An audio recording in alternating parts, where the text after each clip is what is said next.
Okay, boys and girls, and welcome back. So if this is your first time to the actual channel, the Random Geek channel, I focus on super detailed reviews of techs and actual gadgets. And the main focus is it's easy on your actual bank account. And we're not talking actual cheap and nasty actual products, but I'm looking at the most value for money products while maintaining the highest level of quality that you can actually get out there. I do a lot of research and I know it's tough out there, and I'm an average guy, and I know that not everyone has a lot of disposable income. So the motto of my actual challenge is that I'm rich in actual detail but not on your actual wallet. Anyway, if you're actually coming back, this is the final part of my review of the actual Bomaker GC555 LED HD projector. So I have it out here with the actual box and the actual device on this actual shelf here. So you haven't been following, so this is more of an actual compressed actual video. I'm going to summarize everything. I know that I have read a lot of videos out there on it. If you don't have the actual 2.5 hours to actually go through the entire series of actual videos, this short condensed version is for you. But I won't be actual covering everything, so if you're curious about a certain part that I'm actually going to be speaking on, please refer to the actual playlist. You don't have to go through the entire playlist, just select the actual videos that are appropriate for your interests. So saying that, yeah, please go for the actual playlist if you have the actual time, because this is going to give you the most detail to see if this device is for you. So this is going to be a short and sweet actual version of everything. So I'm going to go with, is this device worth your time and your money? So first things first, I am going to just flash the actual specs on actual screen. I've spoken ad nauseum about the actual specs, so I'm not going to just go over them now. Please refer to part 1 and 2 of the actual playlist if you want to see those, or what you can do is just freeze the actual screen here, and then I'm just going to actually flash all the actual specs on the actual screens, and it's going to go through the overall device and the fantastic suite of actual features and functions that you get if you choose to actually buy this projector. Anyway, moving along, I'm just going to go through the actual pros and cons of the actual device, and what I think is important if you are deciding to spend your hard-earned cash. So without further ado, let's go on. Okay, so we're going to quickly move to the actual pros of the actual device. First, price. Bloody fantastic.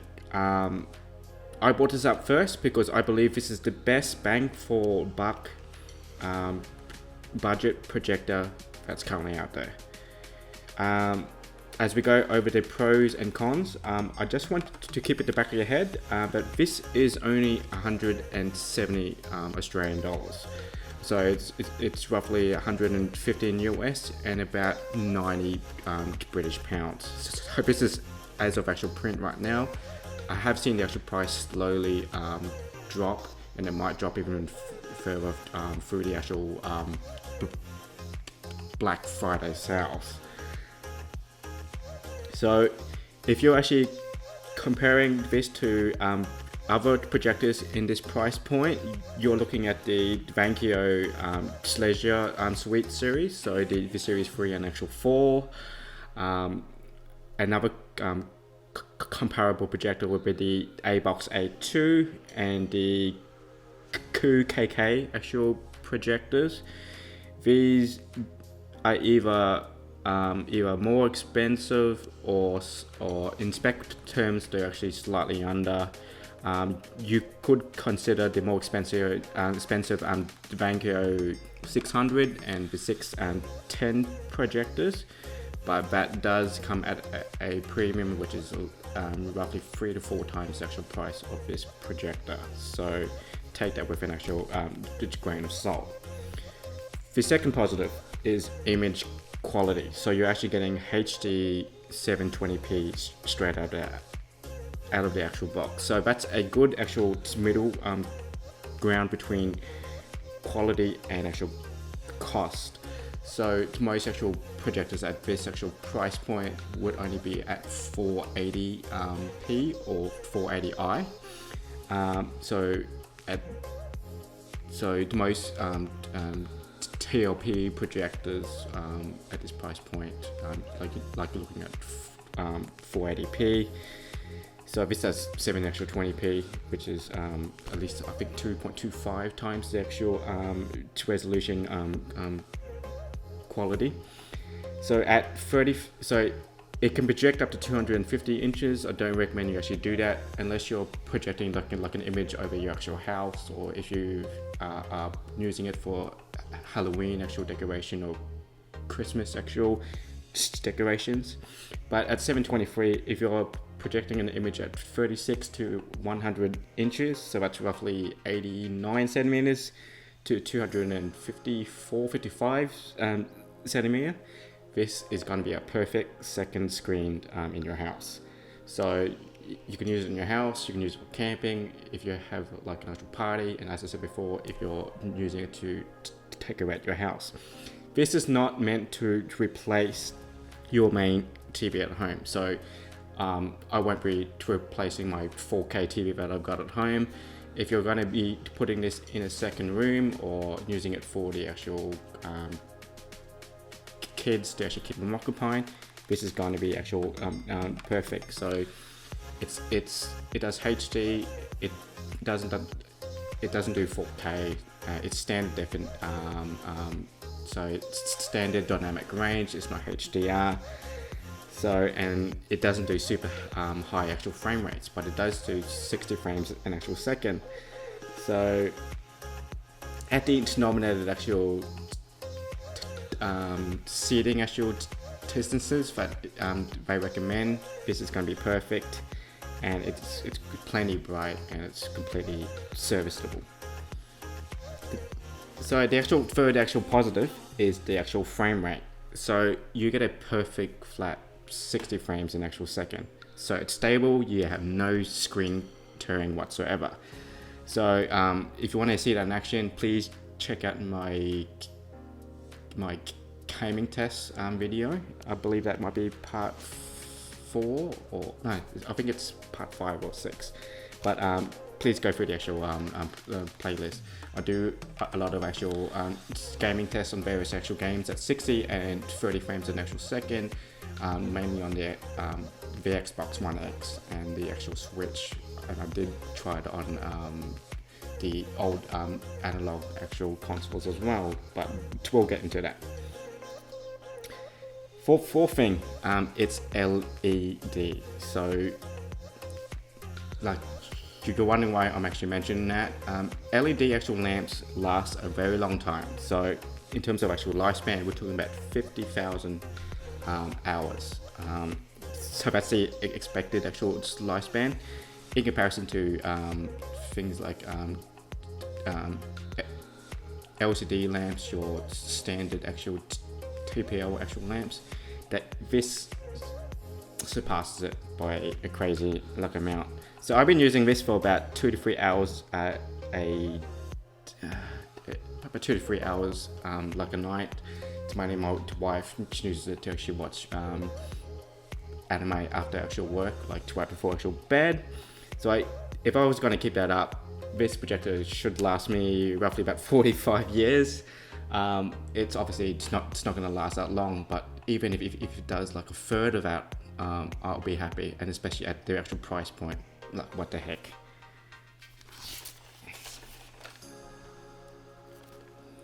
Okay, and also in terms of the replacement actual bulbs, you actually can buy the actual replacement bulbs online, and plus it's totally worth it. There's a 12-month actual warranty on the actual item. If it breaks into within 12 months, pretty sure the actual company will send you out a brand new one.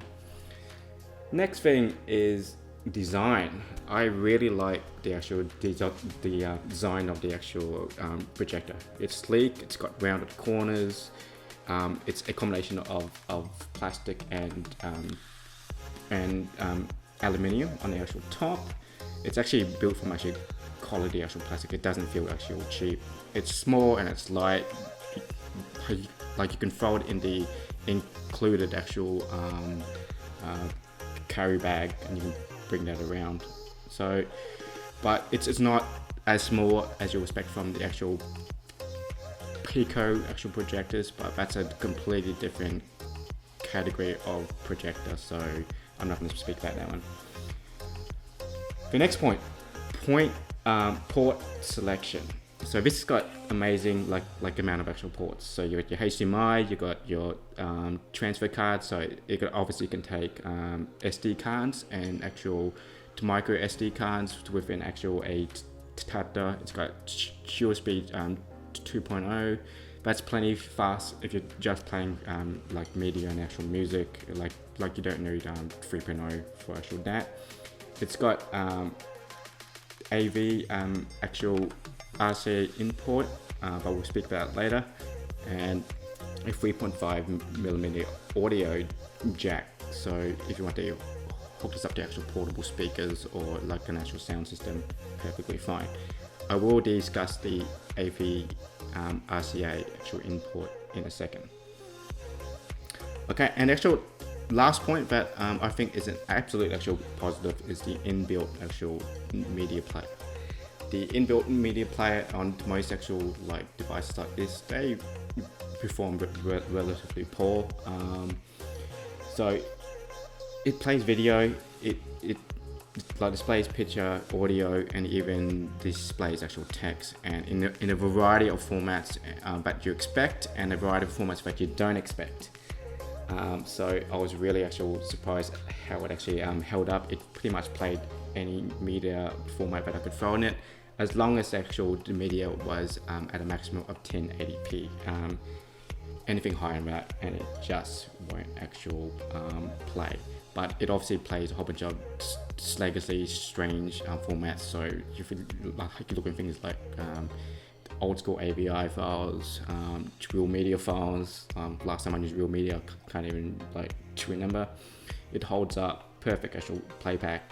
The actual upscaling of the actual images and the actual downscaling of the images held up perfectly well. But you just have to make sure that your media is in the accepted actual codecs, and the resolution limits, as I said, maximum of 1080p at 60 frames a second is the highest that it will play. And it even plays high bit rate actual files. So if you got files that actually are coded up to I think 100 megabits, no problem whatsoever. Okay, so now we're going to move to the actual negatives of this actual device, and these are definitely things that I think they should improve with the next iteration of the actual device. Because remember, this is the 2019 upgraded actual model. I'm pretty sure that they will actually going to update this actual this model later on. So first negative, and the biggest negative is, I believe, is audio. So basically the onboard speakers suck. So if you're buying this expecting to only to get away with not hooking this up to a portable speaker or anything else, you're sorely mistaken. Although you do get decent output from these generic 5-watt speakers, and the sound will fill up a small room. The quality that you get is it's not desired. The sound, I can barely call it stereo. I believe it's just straight, it's mono, it's flat, it's lifeless. Yeah, there's also no separation between your lows, your mids and your highs. There's absolutely no bass whatsoever.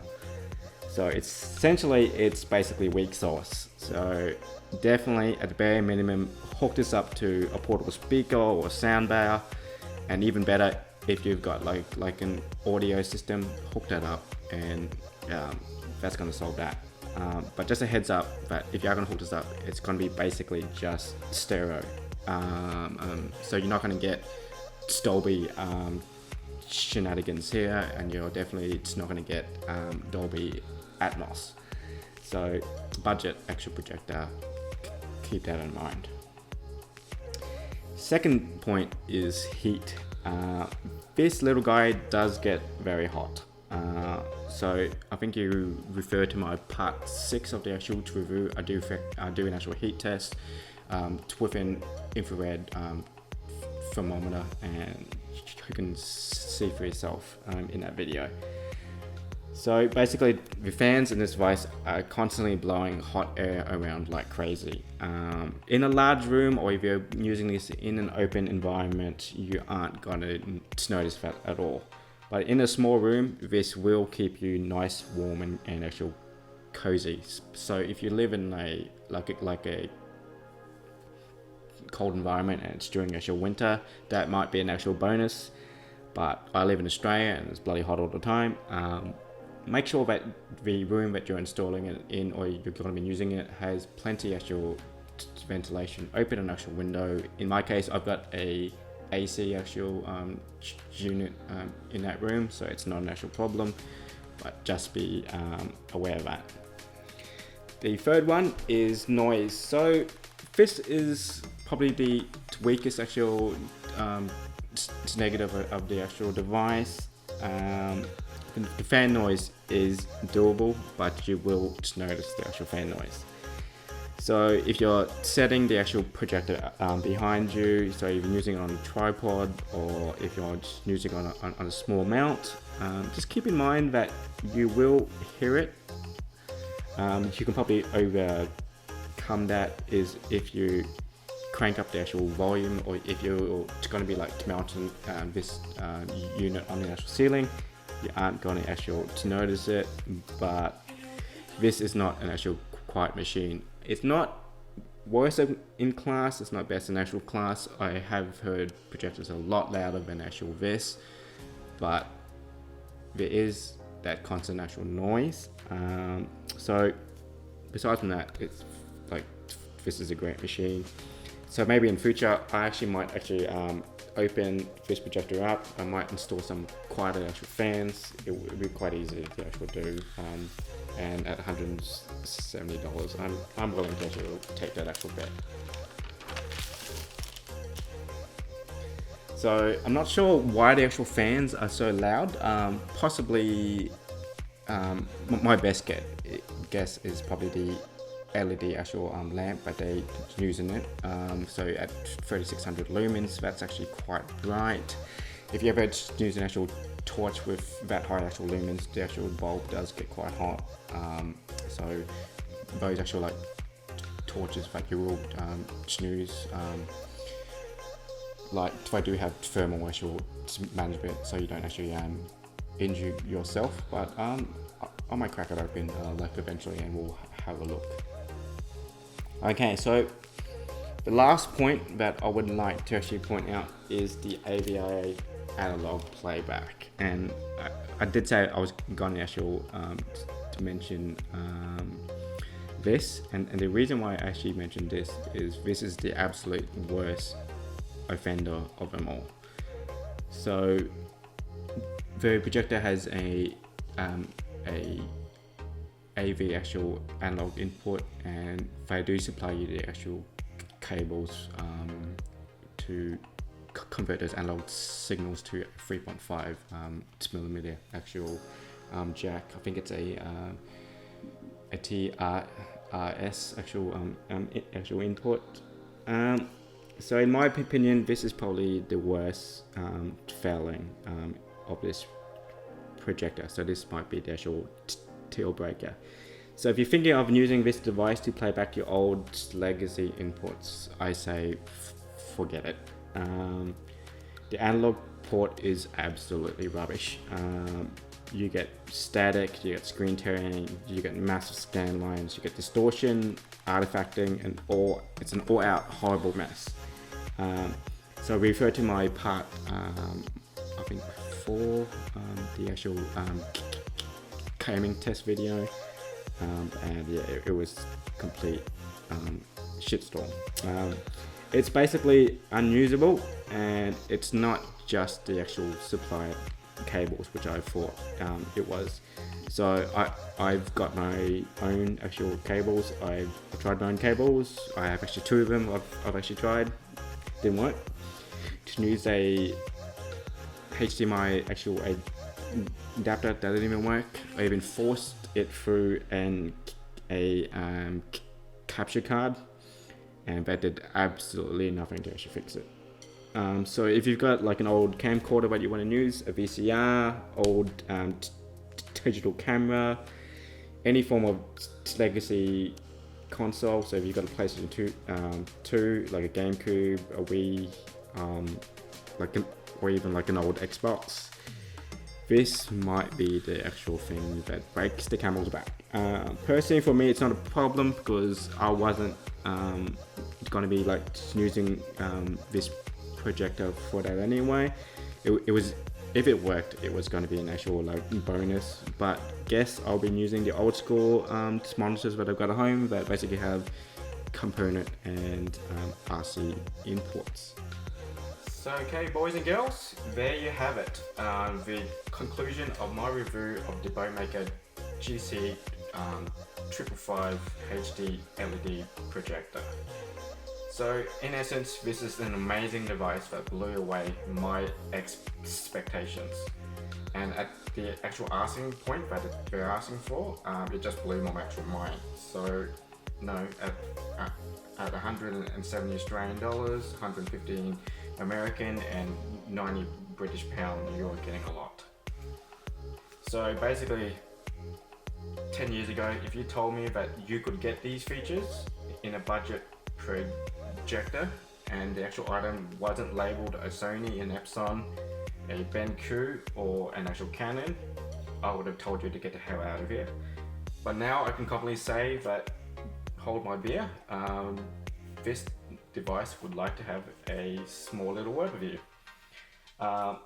So basically, if you can forgive its limitations, if you can temper your expectations on its image quality, the audio, the actual brightness of the actual screen, I would like to actually celebrate its performance on media playback, on gaming and streaming.